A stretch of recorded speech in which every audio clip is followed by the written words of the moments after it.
नमस्कार, welcome to Insight Study Forum. जो विद्यार्थी टीईटी एग्ज़ाम की तैयारी करते हैं और टीचर बनना चाहते हैं उनके लिए बहुत इंपॉर्टेंट न्यूज़ है ये। टीईटी की जो वैधता है वो अब 7 साल की बजाय लाइफ टाइम कर दी गई है। ठीक है, ऐसा शिक्षा मंत्रालय ने आदेश जारी करके सूचना दी है। और पहले क्या हुआ करता था कि अगर बात करें अलग अलग स्टेट्स में, जो भी स्टेट हुआ करते थे वो टीचिंग का एग्ज़ाम कंडक्ट कराते थे। उसके लिए वो यूपी में यूपी टीईटी और एमपी में एमपी टीईटी का एग्ज़ाम होता था। यानी जितने स्टेट हैं उन सब स्टेट्स में वहाँ के स्टेट टीईटी एग्ज़ाम्स कंडक्ट होते थे और उसको क्वालिफाई करने के बाद में विद्यार्थियों को एक सर्टिफिकेट मिलता था और उस सर्टिफिकेट में कुछ सर्टेन वैधता होती थी। यानी कुछ वर्षों तक, 5 साल या 7 साल तक वो वैलिड रहेगा। उसके बाद में आपको दोबारा फिर से, अगर तब तक आप टीचर नहीं बन पाते हैं तो दोबारा फिर से आपको टीईटी एग्ज़ाम देना होगा। ठीक है, तो इसको लाइफ टाइम कर दिया गया है। काफ़ी अच्छी न्यूज़ है ये। अब अगर बात करें खासकर यूपी में, ठीक है, क्योंकि जहाँ तक मैं जानता हूँ हमारे जो चैनल है इनसाइट स्टडी फोरम, इस पे अधिकतम विद्यार्थी यूपी से ही होंगे। और आप लोग कमेंट करके बताएं कि आप लोग किस स्टेट से हैं, जिससे एक आइडिया मिलेगा। तो उसके ऊपर फिर और कुछ कार्य करने का मन करेगा तो कुछ वीडियोस और भी प्रोवाइड किए जाएंगे। ठीक है, तो आप लोग डेफिनेटली पार्टिसिपेट करें और बताएं कि आप लोग किस स्टेट से हैं। अब अगर बात करें हम कि किस तरीके से बेनिफिट करेगा, अब जाहिर सी बात है कि जो लोग एक बार में, 2 बार में, 3 बार में, 4 बार में टीचर नहीं बन पाते थे, यानी जो मेन एग्ज़ाम होता है, जैसे यूपी में अगर बात करें तो सुपर टेट होता है, अगर क्वालिफाई नहीं कर पाते थे तो फिर उसके बाद में उनका सर्टिफिकेट का जो वैधता थी वो ख़त्म हो जाती थी और फिर वो दोबारा फिर से टीईटी एग्ज़ाम को क्वालिफाई करते थे। ठीक है, अब क्या होगा, टीईटी एग्ज़ाम अगर आपने एक बार क्वालिफाई कर लिया तो लाइफ टाइम आप सुपर टेट एग्ज़ाम दे सकते हैं। ठीक है, यानी आप टीचर बनने के लिए लगातार प्रयास कर सकते हैं।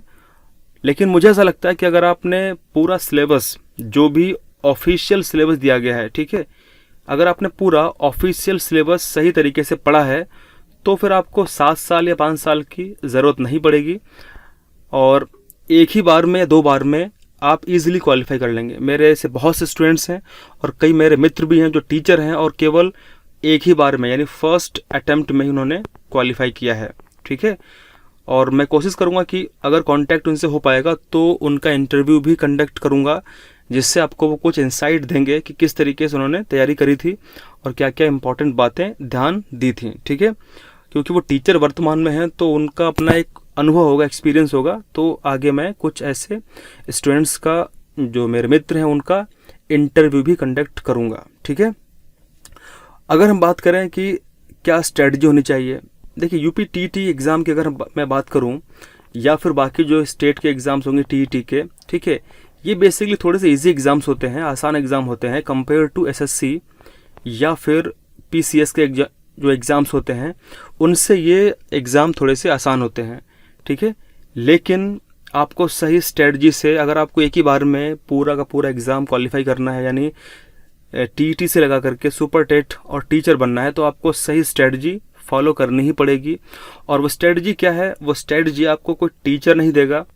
ठीक है, टीचर अगर देगा तो वो भी एक ही सोर्स से वहाँ से देगा, या तो उसके पास वो एक्सपीरियंस होगा, दूसरी बात या तो उसने ऑफिशियल जो सिलेबस है, ठीक है, पढ़ा होगा। यानी यूपी टीटी की अगर बात करें, जो परीक्षा कंडक्ट होती है प्रत्येक वर्ष, उसमें जो ऑफिशियल सिलेबस होता है, यानी जो स्टेट गवर्नमेंट यूपी टीटी या फिर अदर टीटी के एग्ज़ाम्स को जब नोटिफाई करती है, तब जो नोटिफिकेशन आता है उसमें जो भी इम्पोर्टेंट जानकारी दी जाती है, ठीक है, उसको आपको पढ़ना है, उसको आपको आधार बनाना है।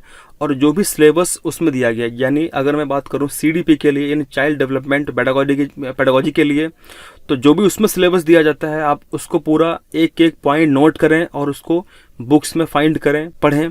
फिर जो इंग्लिश में या फिर आपका संस्कृत है या उर्दू है, उसके हिसाब से आप उसमें सिलेबस को देखें। हिंदी में या फिर मैथमेटिक्स में और ईवीएस में आप पूरा सिलेबस को देखें और उसके हिसाब से आप तैयारी करें। ठीक है, ऐसा नहीं कि किताब खोल के आपने पूरा पढ़ना शुरू कर दिया और आपको लगता है कि आप टीचर बन जाएंगे, तो आपको पूरी स्ट्रेटजी फॉलो करनी ही पड़ेगी, अदरवाइज आपको फिर दिक्कत होगी। ठीक है, तो उसके लिए अगर आपको सिलेबस नहीं पता है कि सिलेबस क्या है, तो उसके लिए मैंने पूरा प्लेलिस्ट बनाया हुआ है।